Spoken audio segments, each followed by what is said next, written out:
Hello and welcome to the Green 19 podcast. I'm Dominique Yates. I'm joined by Ryan Wood and Tom Silverstein on this Thursday, just a few days before a huge showdown between what's become rivals in this division with the Green Bay Packers and the Detroit Lions. And two teams that have played well. The Lions, by far, one of the hottest and best teams in the NFL. 6-1, won four in a row. Three out of the last four games they've scored more than 40 points in those games. Also had a big win against the Minnesota Vikings. So we're going to run through this matchup, and obviously we had to discuss a lot of injuries that have been going on with the Packers. But even both teams, they've been dealing with that and then jumping offense, defense, special teams, and put a ribbon on this show. Let's start with the injuries because there have been some pretty big ones. First off, on Wednesday, there were about 7 guys that were out, including Jordan Love, Evan Williams, Jair Alexander, and a couple of offensive linemen. On this Thursday, Jordan Love returned to practice, as well as Josh Jacobs and a few of those linemen. But in particular, we'll start with Jordan Love. And Ryan, I'll just get your thoughts just on, in talking to him on Wednesday, just, I guess, what have been your impressions and takeaways on him trying to give it a go or not heading into Sunday? I mean, Halloween came a little bit early for this team, right? Trick or treat, because that's a lot of guys to miss and be out and have to sort through, just sift through while you're trying to make a game plan. And yes, it does start with the quarterback. I think he's going to play. I just a guess, and it really, it's. I think with him, it's especially a guess because it's a soft tissue injury. So you just don't know from day to day how he's going to wake up in the morning and how it's going to feel Saturday, Sunday. I mean, you just don't know. But he made it very clear he definitely wants to play. Not a shock. And I asked him, I followed up and I asked him, okay, I get that you want to play. Of course you want to play. The season has not gone the way that he would have liked it to go so far, other than the fact that they've won a lot of games. Is it realistic to play? And he just said, I think it's realistic. So that's where his mind's at. His mind is on playing, and he thinks he's going to play. He was out there today. They'll have to see how it responds. I don't know if you have a different opinion, Spoon, but I think he's going to play. I don't know. The conspiracy theorist in me is like, okay, so they send him out, to practice in front of the media today and just throw the ball around a little bit, and maybe they do it again tomorrow, and then they start Malik Willis, just to mess with the Lions. I honestly wouldn't put that beyond them, LaFleur, to do that. It seems dumb to do that. Like, could you further injure him if you're that worried about him? But really, it's, if all he's doing is some pre-practice drill stuff, and then you bring Malik Willis out to do all the 11 on 11, it's a good wrinkle to send at the Lions. So when I see the inactives on Saturday, unless LaFleur says Friday that Love is starting, if Sean Clifford is brought up, then we'll know it's going to be Malik Willis. If not, then pretty good chance that it's Jordan Love. He could just be limited, right? He could have shut Jordan Love down the moment we all left practice. Yeah. All he did was throw some passes, which doesn't put that much pressure on a groin. No team reps. We wouldn't know. He'd be limited either way. Whether he took team reps and just kind of missed a little bit of practice just to kind of take some save his body a little bit, and he's good to go, or he literally shut it down, he'd be limited either way. So we would. Now, if Sean Clifford gets elevated, it's going to be a red flag on Jordan Love for sure. But they could do that theoretically, right? And as a fallback, a kind of a precaution of Jordan Love's going to give it a go, but we don't know that he can get through 4 quarters. And if he can't get through 4 quarters, then you got to have a backup for Malik Willis at that point. I mean, well, do you? I mean, I don't know. You're already. That's kind of how you go, anyways. If your quarterback gets hurt, you go to the backup, and that's all you got. They could, if they really want to mess with the Lions, they could make him, elevate him, and then keep him inactive. They don't have to activate him for game day. They can elevate him and not activate him. But, of course, then you lose, I think, his last elevation. So there's a lot of games they can play, and I think I wouldn't put LaFleur past any of it, especially against Dan Campbell, who's Mr. Pull out every surprise you can do. I wouldn't. I just, you know, I'm going to wait and see to make a judgment. I think he's going to play. Famous last words. Watch him be inactive now. Yeah. Ryan, when you talk to Jordan in the locker room, you ask him, is there any added motivation because it is the Lions? What did you get from the answer that he had just about, does opponent matter when you're dealing with, okay, I want to play or not? It was an interesting answer. Were you? I know you're there too. Mm-hmm. He almost kind of like initially was like, oh yeah, and then kind of walked it back. It was like, well, it doesn't matter if it's anyone. I want to be out there every week, which is the right thing to say. But I kind of, the initial like response, the initial reaction, like, yeah, there's a little something to this game for sure. This is Packers Lions, and it's not the Lions of a few years ago. It's not the Lions of the past 5 decades. It is to me, the best team in the NFC. I picked them not only win the NFC North in the preseason, but the NFC. I picked them to represent this conference in the Super Bowl. They're 6-1. The Packers are 6-2. There's a bye week next week. Take your rest, then go beat the Lions. I think that's where his mind's at. So yeah, if they were playing the Indianapolis Colts this week, would it be a different calculation with the bye week looming? Maybe. I know the right thing to say is it's all of the medical. If he can go, as Matt LaFleur said Monday, if he can go, he'll go. If he gets cleared, he's got to be able to protect himself. But if he can do that, he'll play. Yeah, I don't see in the real world how it doesn't have a difference, being that it is that team and it is a very big game. I guess, yeah, what are your feelings, Spoon, when you that balancing act of the opponent you're playing plus just the uncertainty with, especially because a groin injury is so tricky? Yeah, if you're going to take a chance, this is the game to do it. Like you said, I wouldn't do it if it were Indianapolis. I would, count on Willis to be able to handle it. But, at this point, you got a chance to be number 1 team in the NFC. The question is at what price? And so that's the decision you have to make. It's a really long season. They'll get another shot at Detroit later in the year. To me, it's kind of just, what is the risk factor? What is the risk factor of it becoming really bad? And I don't know if they know that or not. Groin injuries are tricky. It seems odd that he couldn't finish a game, but he could play this week, or he's already practicing. I'm not sure. I'm not sure what that means. So I'm still skeptical as to whether he's going to play. He didn't sugarcoat how much it hurt either. Like, he's like, I've never had a groin injury, not, in my years of playing football. And he said, yeah, there was a lot of pain there, but he did say compared to, Wednesday, Thursday, he obviously felt better compared to Sunday. But sometimes it just takes maybe just that one rep in practice and you're not feeling as good or in the game. So, or maybe, they just put him in shotgun the whole game and then they tell him don't run, just stay in the pocket as much as you can. And he said, I don't want to do that. I don't want to just stand in the pocket the whole game, but maybe that's what they do. You want to win, right? Yeah. You want to be out there. So right. You got to how many times we see Aaron Rodgers do that? We know one thing about Aaron Rodgers. He didn't want to just stand and fire. That was not his. But we saw him do it. But with when his knee was hurting, when his calf was hurting, they limited. He played out of shotgun quite a bit, and maybe that's what they have to do. The thing that I think is the reality for this offense, regardless of who is quarterback this week, they're going to have to run the ball a lot again, because even if it's Jordan Love, you want to protect him. You don't want him just dropping back 35 times and exposing yourself, even against a Lions defense that does not have Aiden Hutchinson. That makes a huge difference, obviously. You got to protect him. And then with Malik Willis, that is literally the game plan. And I think that in a lot of ways, there's things that Malik Willis brings to the run game that Jordan Love just does not. And the difference between the two quarterbacks to me is one can run but is a dynamic passer.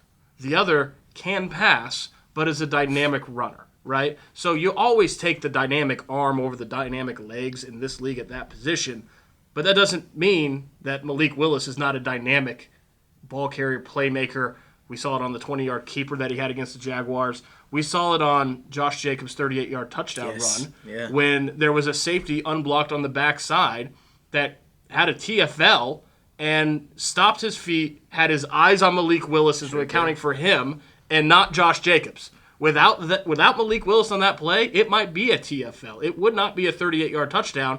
That's what Malik Willis does give. So there's elements there that it helps the run game. But I think even with Jordan Love, you got to run the ball either way to protect him, or that's your game plan. Josh Jacobs, he said it best because of how he can run. Defenses have to respect that. Speaking of Jacobs, I mean, he was on the injury report. He talked about his ankle, but he talked Wednesday as well. I guess from what he said, is just like minor, just nicks and bruises, and said he should be good to go. Is that kind of your impressions? He said he took 4 or 5 hits. It wasn't even hits. It was more like just getting stepped on, in the traffic. Because his running style, he is a pile driver a lot in a way that A.J. Dillon never quite was. So he'll get in the pile and he'll drive it. Sometimes you get stepped on. So he said it hurt at the end of the game. It hurt on the 38-yard touchdown. But he said, I'll be good game time. Yeah. As far as going back to Malik, Spoon, I don't remember if you were able to be during the media scrum when he talked yesterday. I wasn't, no. You were not. And I'll get back to you on that in a sec as well. But just, Spoon, just the way he has carried himself throughout this whole just few weeks, month, if you will, since he's been here, just what has stood out in terms of just his demeanor, his confidence, just everything that he's done and throughout this situation? I think the players respect him. I think they feel like he's come in and not sulked and not acted like a guy who just got traded for a 7th round pick, got canned by the team that drafted him. I don't think he brought any of that with him, and I think that has endeared him, and I think they just like him. I think he's a guy they want to play hard for. And he's come in some situations where they can, where they've been able to run the ball.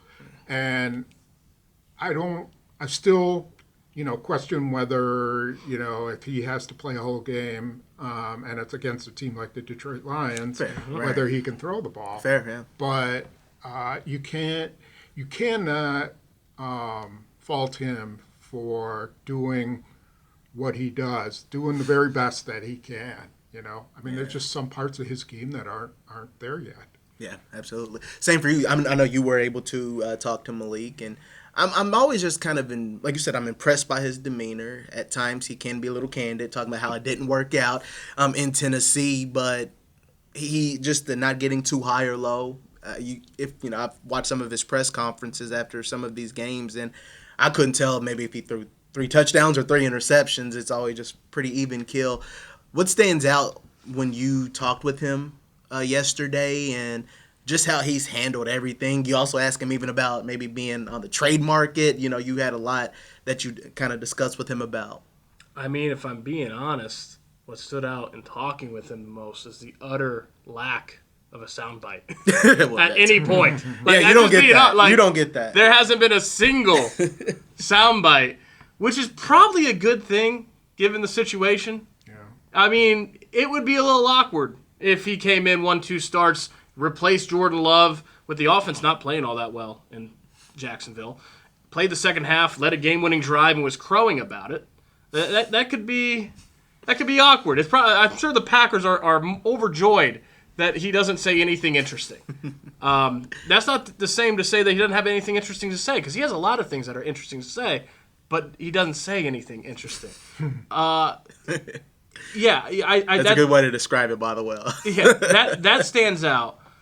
But I think the question that looms now on the offseason, so we're jumping ahead a little bit, but I can't help. My mind is wondering as I'm watching this, like, what do you do if you're Brian Gutekunst? That's a really interesting decision that's coming up for him now, right? Because there's no question that they're going to, if Malik Willis, he is auditioning for the rest of the league. He had 2 failed years in Tennessee. He gets shipped to Green Bay for a 7th round pick, which is in quarterback terms nothing. And he has played himself into another opportunity because he's a dynamic athlete. the most important thing, the biggest difference between him and Jordan Love is not the legs. It's the lack of turnovers. He has played clean. And he did it last week without a single first-team rep in practice. That's awfully impressive to be able to take care of the football as a young guy that doesn't have a lot of reps. We've seen Jordan Love have 9 interceptions in 5.5 games. He's made a ton of big plays. He's much more talented, no question. But yeah, he's played himself into a position where he might have another shot here. A shot at what? Another shot to come in and show what he can do. I think he's shown that he can win games in this league.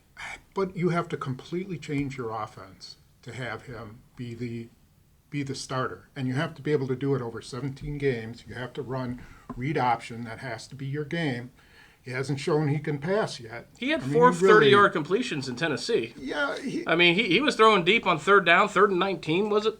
He's got how many attempts? Like 29 of 39. Or He's something like 29 that. of 39. He's completed 74% of his passes. He's never been in a situation where he's faced a really good team and has had to throw the ball. I mean, teams are going to eventually take that run stuff away from him. The Lions, if he starts, I guarantee you that they will load up the line of scrimmage and they will dare him to throw all day long. And then we'll find out whether he's done it. But watching the tape, there's one play that really sticks out to me, and it was the one where he ran for 20 yards or whatever, standing right in front of him. I mean, right in front of him is Jaden Reed. I mean, wide open, 10 yards away from him.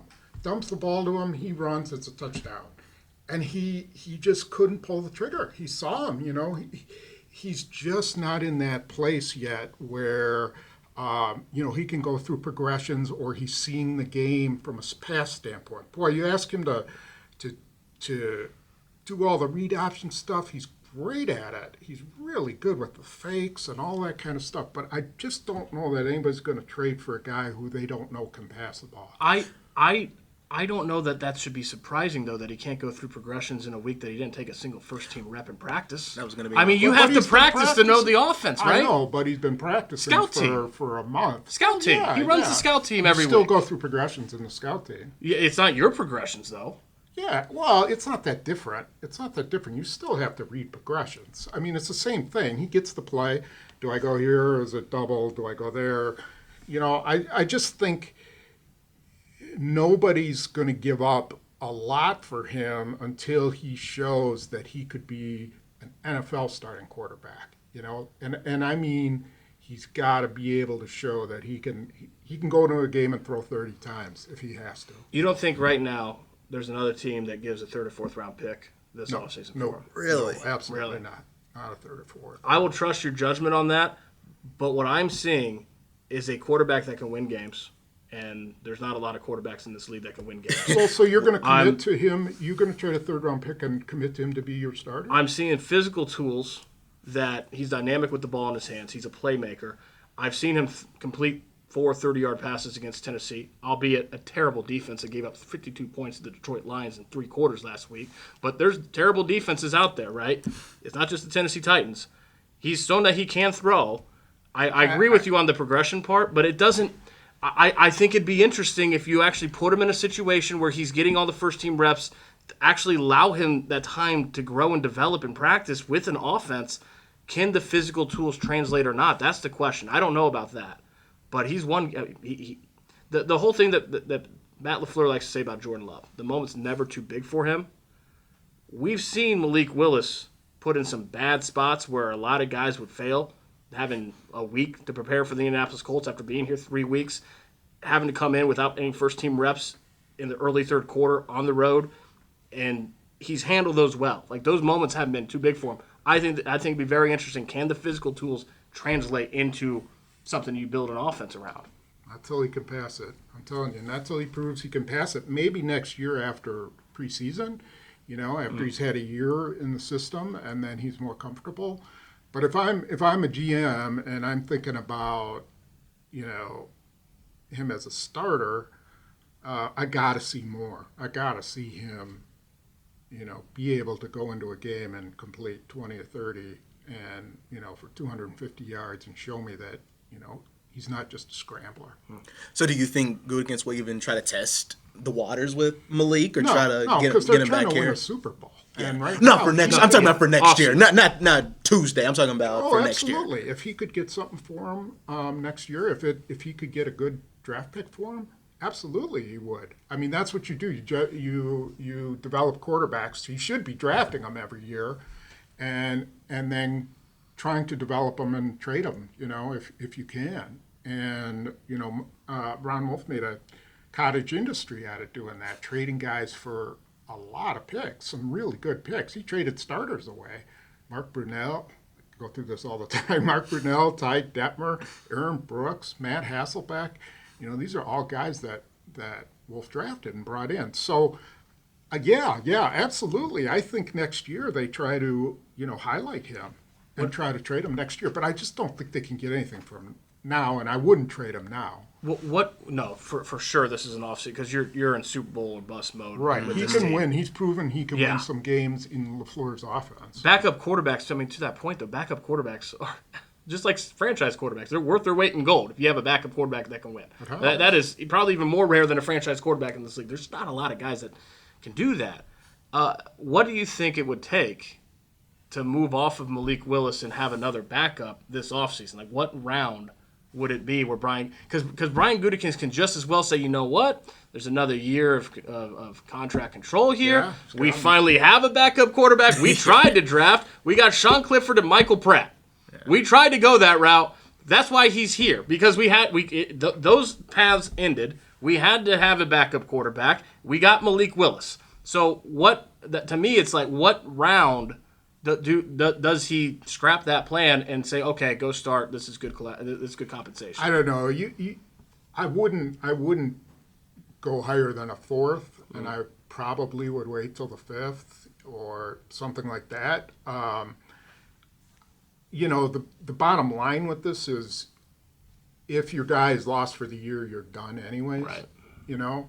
If he's gone for a week or two, like has happened with Love, then it helps if you got a guy like Willis. The other thing with Willis is he's having success because look at the people around him, too. He's not on a crap team. Put him back on Tennessee, and he's got awful. He can't do the things that he does here. So it helps. He's got to be in the right environment. I still think there's hope for him. I do. I think he can do it. I just think right now he's still a long way from being like starting material. Sure. He's just got to continue to improve that aspect.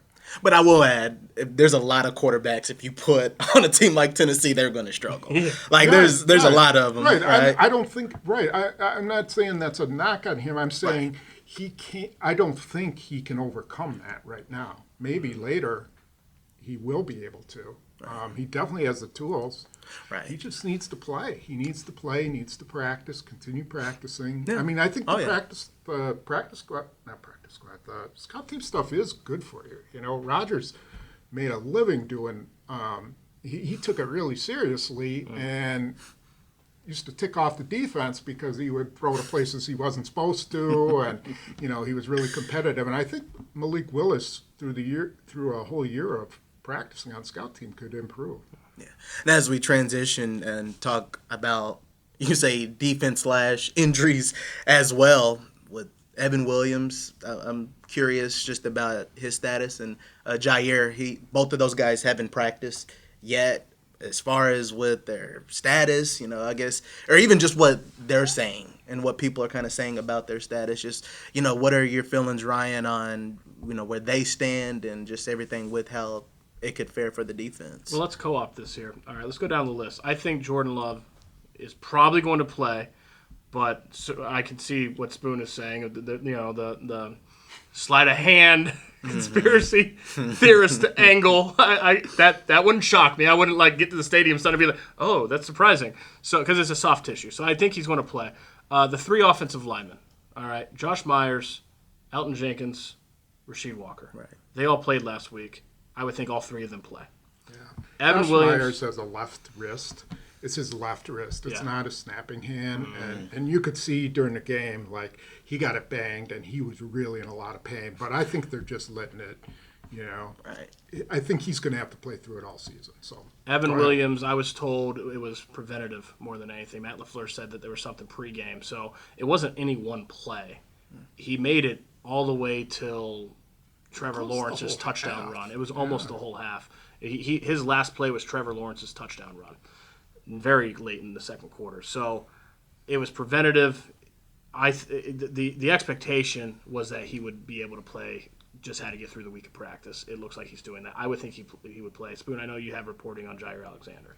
Well, Jerry Alexander's injury isn't horribly serious, but it is a knee injury, and he's so unpredictable.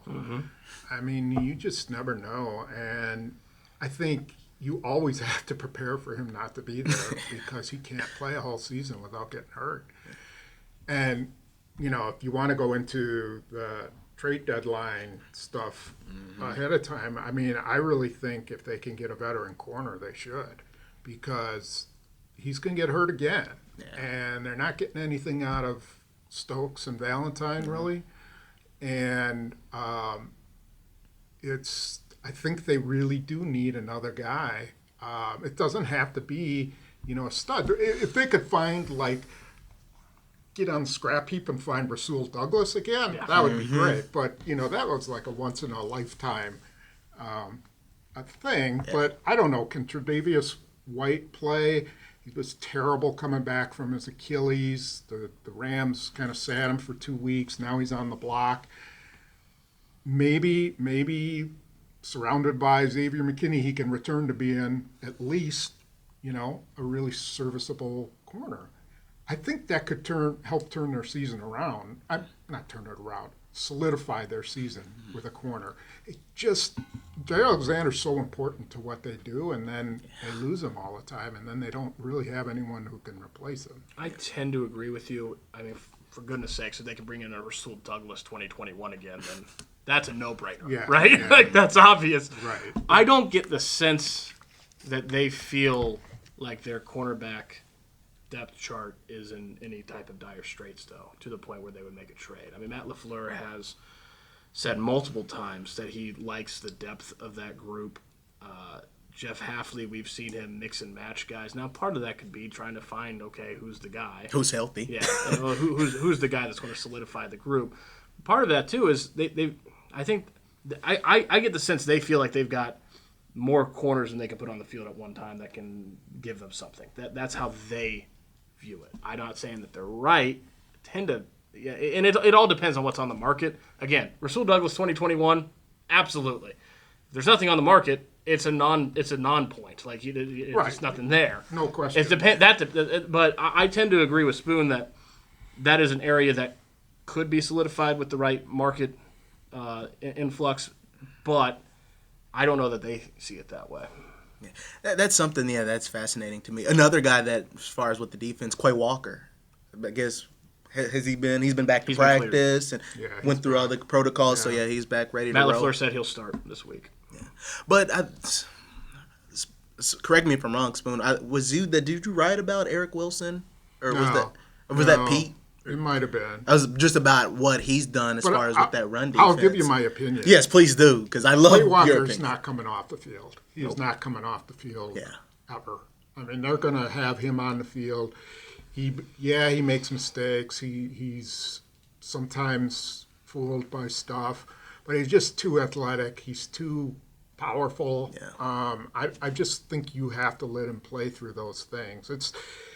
Eric Wilson has done a really nice job, but you know, Quay Walker is just going to give you more in the run game, I think, than Eric Wilson is. Eric Wilson plays his butt off, but Quay Walker is, you know, he's a first rounder for a reason. So I think he's not coming off the field. Then it's a matter of, okay, Edrin Cooper, Eric Wilson, and then McDuffie. You know, maybe McDuffie's the odd man out now, and Cooper and Wilson kind of rotate, or maybe they put Eric Wilson and Cooper out on the field on nickel and give Quay Walker a break. But I know they just love Quay Walker, so I don't think he's coming off the field. It's interesting because Zay McDuffie's played over 70% of the snaps this season.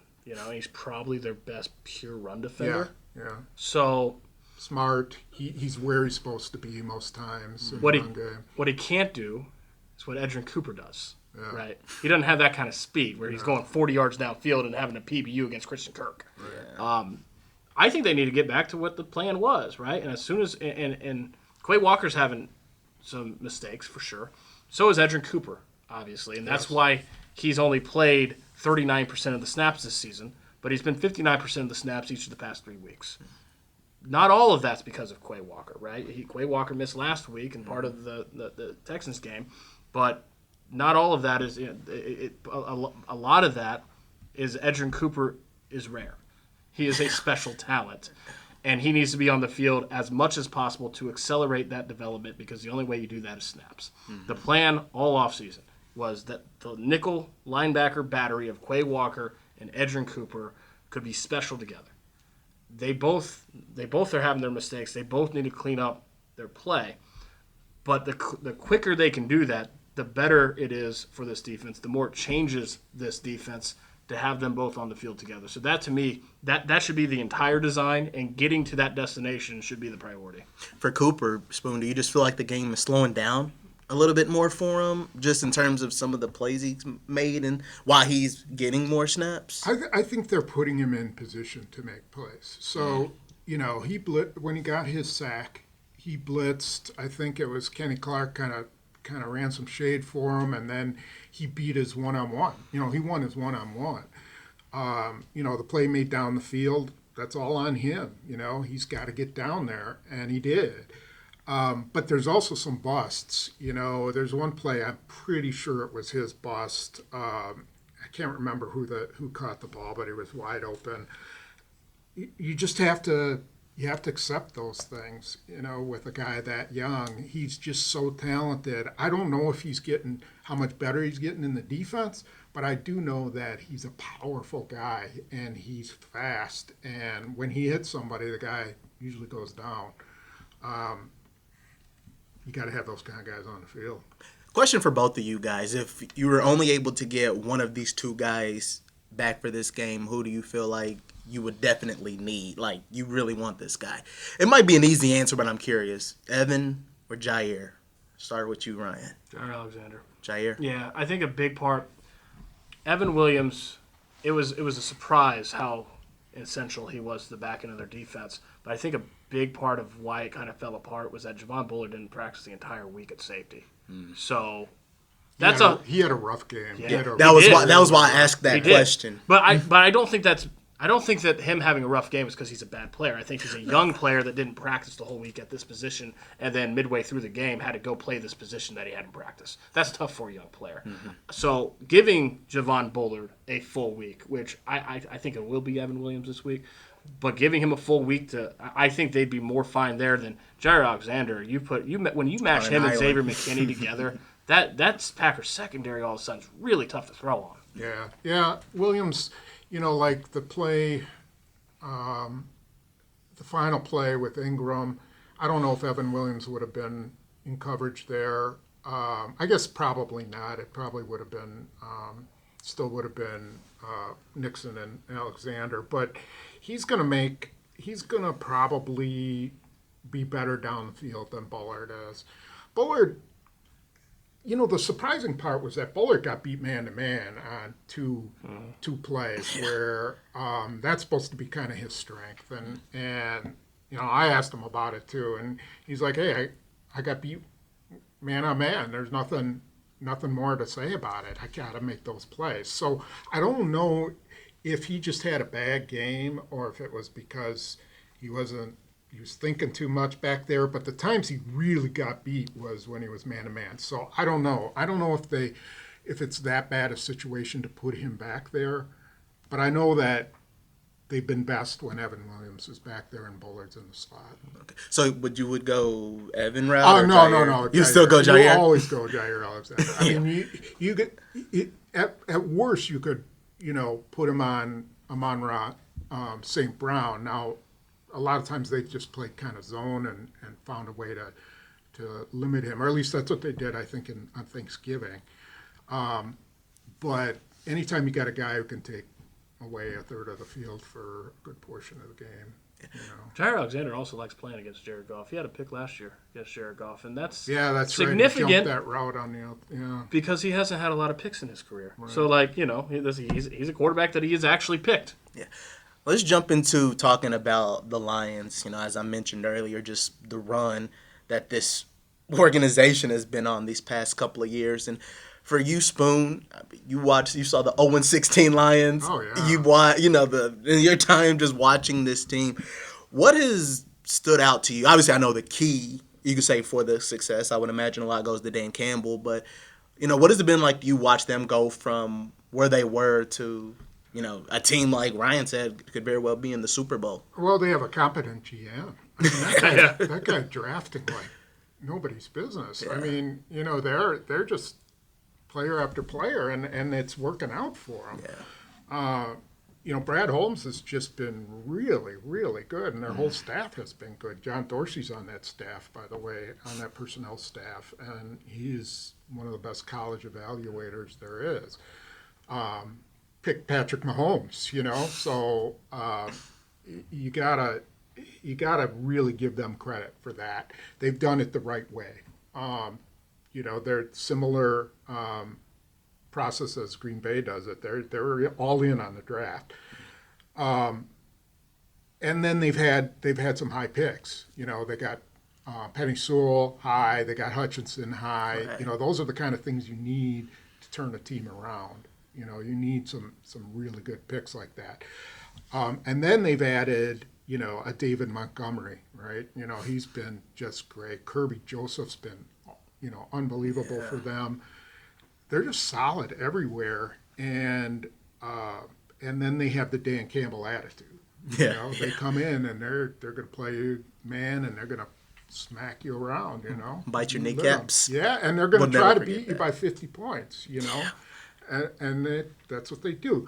I will say, one thing that really surprised me, so I went back and watched that Tennessee game, and if Tennessee wasn't so inept, they actually were in the game for a quarter. I mean, it's 14-14. Calvin Ridley was killing the Lions. I think he had over 100 yards in the first quarter. And they were actually playing pretty good defense against the Lions. I think there are some weaknesses, especially without Hutchinson there. But you let Jahmyr Gibbs get going and Montgomery get going, and then you're toast. Then you're done. You give up a 67-yard run to Jahmyr Gibbs, and you're done. So that's going to be something to really watch, that run game. Can they stop that run game? Yeah. Ryan, just what stands out to you when you watch the Lions and just the team heading in here Sunday? I'll be short because I asked Elton Jenkins this question. He goes, they have better players. I don't know if there's any other way to. Now, what's interesting, there's not a lot of teams in the past couple of years that have anything remotely close to the Packers roster turnover, right? I mean, what Brian Gutekunst has done with this roster in just a short time it's a lot. Oh, yeah. The Lions are one of them. I mean, going back to 2021, starting with the Matthew Stafford trade for Jared Goff, Brian Branch, Kirby Joseph, Alex Anzalone, Jack Campbell, Aiden Hutchinson, Monroe St. Brown, David Montgomery, Jahmyr Gibbs. They are all since then. They've all arrived in the past couple of years. So these are two teams that are just remarkably different than your Packers and Lions of 3 or 4 years ago, right? And it looks like it's a young man's game. I think the difference here between the two teams, the Lions are a little more seasoned than the Packers, and I think that counts for something, especially late in the season. Right. But other than that, I mean, these are two of the most talented rosters in the entire league, certainly the NFC, and there's a lot of new faces on both sides. Go ahead. I was just going to say that the winning formula for the Packers on Thanksgiving Day was they got pressure on Goff. Preston Smith had one of his best days. They I think he even got a sack on Penny Sewell, which was as rare as can be.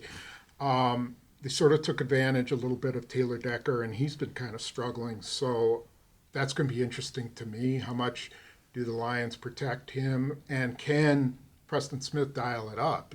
Nobody's dialed it up really on their defensive line so far. and they've had to do it with blitzing. So they really need to win some downs, some third downs, and get after Goff. That's the only way. That's the sure way to beat the Lions is if you can get Goff to cough it up a little bit. But you got to put pressure on them. Man, They're going to have to scheme that, right? I don't know that if I'm Jeff Hafley, I'm not going into this game after 8 games and not seeing my front four get home and being like, okay, front four, go ahead and get home now. I don't know. He's going to have to scheme that up. He did less of those simulated pressures than they did against C.J. Stroud and the Houston Texans 2 weeks ago. That said, the Edgerrin Cooper PBU on Christian Kirk was a simulated pressure. His first 2 steps were toward the quarterback, and then he beelined it back. So there was some of that, but I think you got to see a lot of that. I don't think you rely on the front four. They're going through this transition 3-4 to 4-3. They're not winning their matchups. I don't know if you can rely on them to get home. Yeah, I wonder if you have to send 5-6 guys at him kind of consistently, because maybe that forces Jahmyr Gibbs to block. Maybe that forces him to stay in. Maybe it forces Sam Laporta to stay in. And then you're taking them out of the offense by bringing a lot of pressure. And you want to get right up the middle on Goff.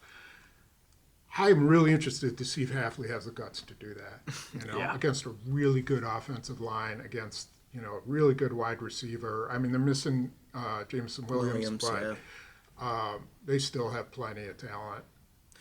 You feel like this game, Freeman, he can hurt you too. Right. You feel like this game will be a shootout type style, like so. Both teams scoring like high 30s, 40s type of game. I think so. That's what I expect. But then it could wind up be 21-20. I'm going the opposite. I'm going to go lower than expected, Really? only because the Packers have been dropping 30 points on some teams, right? But they haven't been doing it on good teams. The Lions just dropped 52 points. They did on the Titans. Yes. I think both these teams are much better teams than they've been facing. Yeah. What did the Lions do to the Vikings defense that the Packers, couldn't the first set? They just they were. I think they had 29 points in that game. It was like 31-29 or some type of. Yeah. It was like a close type that. game like that. They were all over 32-29, something like that. Yeah. Yeah. They went on a field goal. So they can put some serious points down. They can. I think that both these defenses are better than what both offenses have been going against. And I think that the other part, there's going to be takeaways, right? I mean, both sides, and that can limit the scoring. I don't know. I just have a feeling. Watch me be totally wrong, but I just have a feeling this might be a game where both teams score under 30 points. I think that's going to be my prediction. Both teams score under 30 points.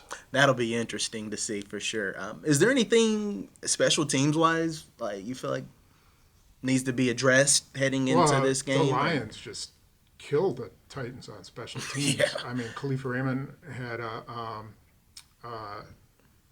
Rainey, isn't it? Right. Yeah, Rainey. Had a really long punt return, and then they had a kickoff return that was 60 yards or something like that. Yeah. And so, they better cover. Is there anything on special teams that you're curious about, want to see? I guess not the kicker. Nothing new this week. Yeah, they're making kicks now, so I don't have to pull the rest of my hair out that I don't have. There's still some there. It's a little peach fuzz, but it's there. I guess we're not going to see Keyshawn Nixon just taking over full-time punt return duties anytime soon because that hasn't happened. So it's still Jaden Reed back there at least more than half the time. That still makes me scratch my peach fuzz a little bit because it's just me. I'd put Keyshawn Nixon back there, but the Packers can have big plays on special teams too. They just got to stop having penalties. That's the issue. Yeah. All right, as we near the end of the podcast, for both you guys, and I'll start with you, Spoon, and then we can go to you, Ryan. Just any final thoughts on this team or the Packers, anything in general? You dressing up for Halloween? Anything you want to jump on as we near the end? Spoon? No, I'm just going to be a grumpy old reporter. That's what I am every year. How do you do that? That is scary. How do you prepare for that role? I don't have to buy a costume. I don't have to pay a dime. This game intrigues me because it's mid-season. It's not the end of the world for either team if they win or lose. but it is kind of a game for, okay, who's taking charge here in the NFC in the first half of the season? Who's going to be the front runner heading into the second half of the season? The Packers win, they are the front runner. Yeah. The Lions win, they're the front runner. So from that standpoint, it's kind of interesting. From that point on, that team has a target on them. So we'll see. I think it'd be remarkable if they won. And with the season that they've had, half the season they've had a injury concern with their starting quarterback. Obviously, one of their top receivers got suspended for conduct detrimental to the team. Had to work through that issue. It has not been an easy first half of this season. It's been a lot of adversity, and yet you look up. If they win this week, they're 7-2, first place in the NFC North, and I don't think they've played all that well, to be honest with you. Certainly not by the standard that they can get to. Like they have a lot more out there, and everybody in that locker room on both sides have said that. Everybody, Josh Jacobs, Jordan Love, they've all said there's a lot of plays out there we're not making right now, and yet 7-2, first place in the NFC North. That would be awfully impressive. They could use a win against a good team, too. Yeah. They have to show they can beat a good team. They lost to Philadelphia. They lost to Minnesota. Two teams with winning records. Everything else has been pretty much, Houston was a good win. But, they need to beat an good NFC team. And this is it. This is their chance. Yeah. I guess that's what I'd want to see. How much have they closed the gap compared to a few weeks ago against Minnesota? You started the game 28-0. Yeah. It's like, how much have you improved playing the higher caliber type teams? And it doesn't get much better than this opportunity. So, I think, when you look at these games, you got to still one of these type of games. If you're going to get it at home or get it on the road, you need to get a high-quality win. So, I'm looking forward to seeing how the Packers show up, how they start the game. What the crowd will be like, just all the environment. It's supposed to be rainy, I believe, on Sundays. So it's going to be a very fascinating game for sure. So that's all I got for this podcast, guys. Happy Halloween. Enjoyed plenty of candy.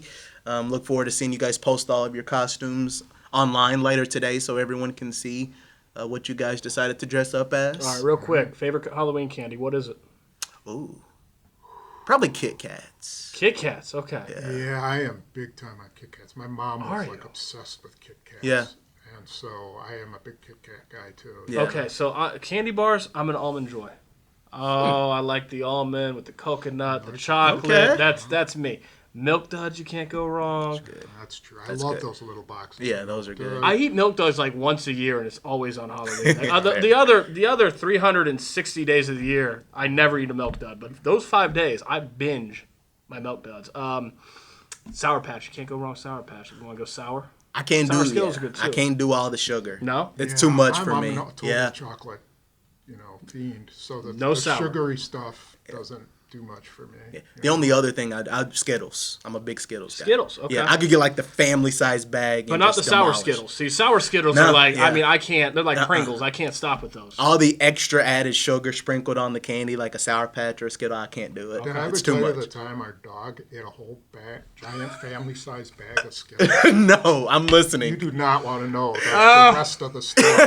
Clean up an aisle your living room. Yes, it was unbelievable. Oh, my goodness. We called it pooping the rainbow. Oh my Yeah, gosh. that was pretty bad. That's one way you don't ever want to see a lot of color. No, we're not gonna put any of that video online for Yeah, that's we are getting not. edited. people to see. Yeah, we're not splicing that into this as a demonstration. That's it, guys, and we thank you all for checking out the Green 19 podcast. Again, get ready for the game on Sunday. The Packers hosting the Detroit Lions. Should be a very big time rivalry matchup. For Ryan Wood, Tom Silverstein, I'm Dominique Yates.